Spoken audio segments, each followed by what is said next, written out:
No, that's called a conversation. And you do something, I do something, I do something, you do something. It's a form of Diexis that we get when we're born, and baby cries, and there's a communication that its mother interprets and picks up the baby, and then baby does something else to get you to do something else, and you keep going back and forth.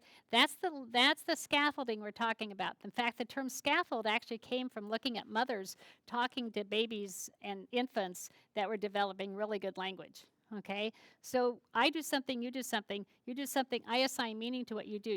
When you do it back, you're assigning meaning to what I know about what you do, then I assign meaning to what you do, and with that just scaffolds. And that's exactly what that working process should be. You've got 30 kids in a classroom, they're all writing their stories, and you're walking around and helping them scaffold. You're walking around assigning meaning, asking them who, what, where, when, why questions, helping them come up to the next level. Yeah, that's that conversation that's going on. And the problem is that in the input-output model, we don't look for conversation. It's kind of like, I have to do something and it has to be right. The student does something and they have to give me the right answer. And there's this constant matching to make sure that we can do the right answers. In scaffolding, there are no right answers. So you do something, they do something, they do something, you look at it and you assign meaning to it, and then you do something. And the idea is I'm always increasing the information I need to raise that level. I think if I were to name one thing after all these years of going out and watching people after they've learned some of this stuff that I would really like to see people improve, is just what you talked about, increasing that Diexis, getting that I do something, you do something improved.